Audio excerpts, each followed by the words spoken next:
एवं मध्यम उद्यम ब्रैकेट में विशेष छूट विधेयक 2025 के संबंध में। प्रस्ताव संख्या 2 कार्मिक विभाग से झारखंड सचिवालय सेवा अंतर्गत सहायक प्रशाखा पदाधिकारी की कोटि से प्रशाखा पदाधिकारी के पद पर प्रोन्नति से संबंधित झारखंड सचिवालय सेवा नियमावली 2010 में प्रावधानित सीमित प्रतियोगिता परीक्षा से संबंधित प्रावधान को एक वार्य सुविधा के रूप में शिथिल करने के संबंध में।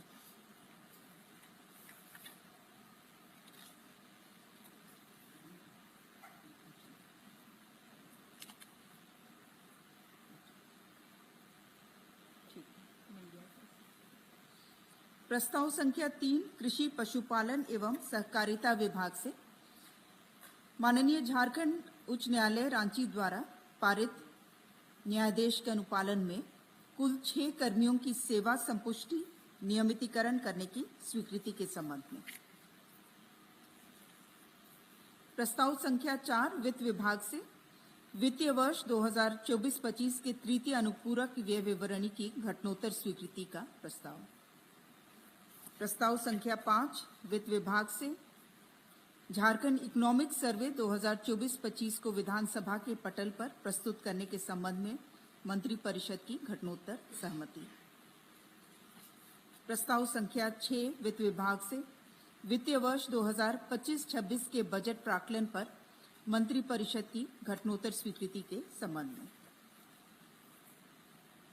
प्रस्ताव संख्या 7 स्कूली शिक्षा एवं साक्षरता विभाग से माननीय सर्वोच्च न्यायालय द्वारा पारित अंतरिम न्यायादेश के आलोक में विभिन्न प्रकार के दिव्यांग बच्चों को शिक्षा की समुचित व्यवस्था प्रदान करने के निमित्त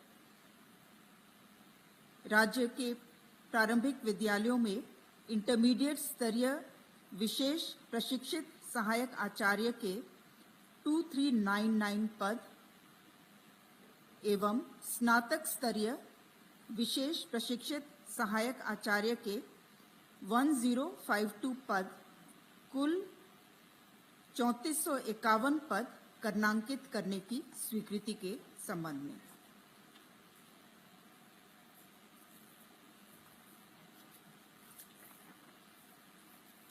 प्रस्ताव संख्या 8 विधि विभाग से, ये भी घटनोत्तर स्वीकृति का विषय है।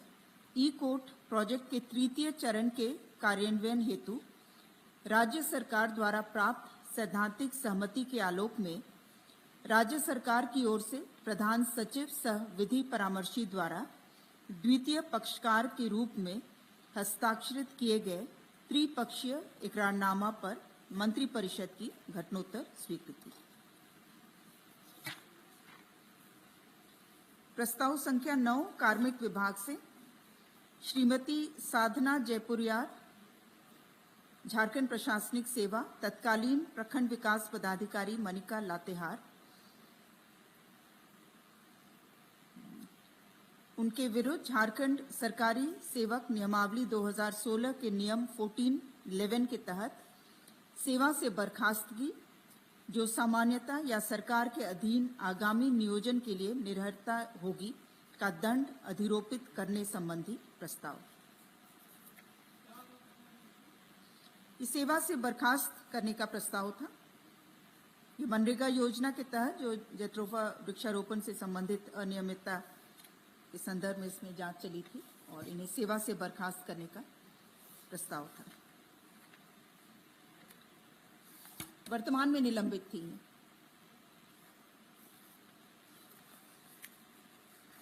प्रस्ताव संख्या 10 वित्त विभाग से प्रधान महालेखाकार कार्यालय झारखंड रांची में राज्य कर्मियों से संबंधित कार्यों हेतु जारी डिजिटलीकरण प्रक्रिया के क्रम में द्वितीय चरण के रूप में 50,03,700 रुपये मात्र की वित्तीय सहायता की स्वीकृति के संबंध में।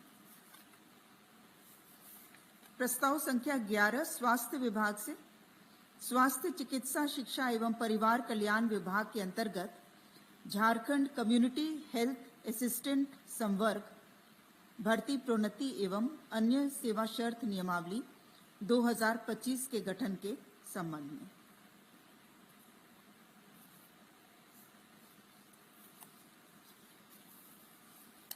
प्रस्ताव संख्या 12 जल संसाधन विभाग से बालपहाड़ी सिंचाई योजनांतर्गत बालपहाड़ी डैम के अधोप्रवाह में राज्य सरकार द्वारा बालपहाड़ी बराज के निर्माण के प्रस्ताव पर सैद्धांतिक सहमति के संबंध में।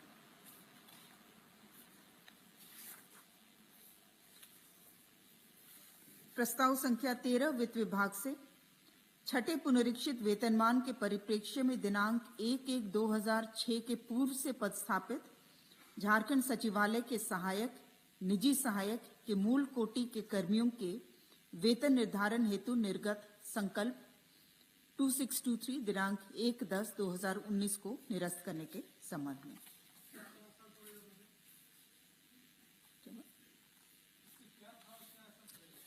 इसके तहत इनका वेतन निर्धारण किया गया था, तो उसमें कुछ त्रुटि जो है वो परिलक्षित हुई है, तो उसे विलोपित किया जा रहा है।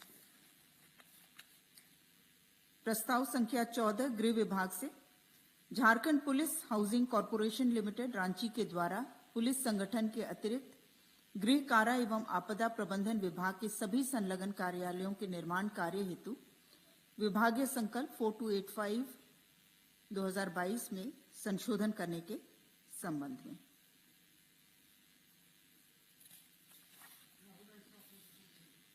वर्तमान में गृह विभाग के सभी कार्यों का संपादन जो है वो झारखंड पुलिस हाउसिंग कॉरपोरेशन के द्वारा किया जा रहा है, लेकिन इसमें संशोधित करते हुए जो जेल के हमारे कारा के रखरखाव से संबंधित जो कार्य हैं, मरम्मती इत्यादि, वो भवन निर्माण के द्वारा किया जाएगा और कारा निरीक्षणालय से संबंधित जो भी पेयजलापूर्ति से संबंधित कार्य है वो पेयजल एवं स्वच्छता विभाग के माध्यम से कराया जाएगा। प्रस्ताव संख्या 15 महिला बाल विकास एवं सामाजिक सुरक्षा विभाग से राज्य संचालित झारखंड मुख्यमंत्री मैया सम्मान योजना के क्रियान्वयन में आंशिक संशोधन की स्वीकृति। इसके तहत जो विभागीय संकल्प 1406/17/2024 में कंडिका 3/7 में प्रावधान है कि आवेदिका का आधार लिंक्ड सिंगल बैंक खाता हो।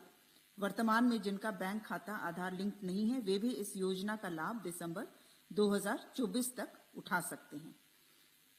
ये कंडिका था, इसे संशोधित करते हुए जो लाभ दिसंबर 2024 तक के लिए अवधि था उसे संशोधित करते हुए माह मार्च 2025 तक योजना के तहत उन्हें आर्थिक सहायता राशि दी जाएगी, आवेदिका का यदि आधार लिंक सिंगल बैंक खाता ना भी हो। लेकिन मार्च 2025 के पश्चात लाभुकों को केवल आधार लिंक्ड सिंगल बैंक खाता के माध्यम से ही आर्थिक सहायता राशि का भुगतान किया जाएगा। प्रस्ताव संख्या 16 जल संसाधन विभाग से निर्माण कार्य श्रेणी में दिनांक 18/7/2022 से प्रभावी जीएसटी दर 12% के स्थान पर 18% की वृद्धि के परिप्रेक्ष्य में जल संसाधन विभाग अंतर्गत कार्य संविदाओं में संबंधित भुगतान अंतरराशि देयता के संबंध में। धन्यवाद।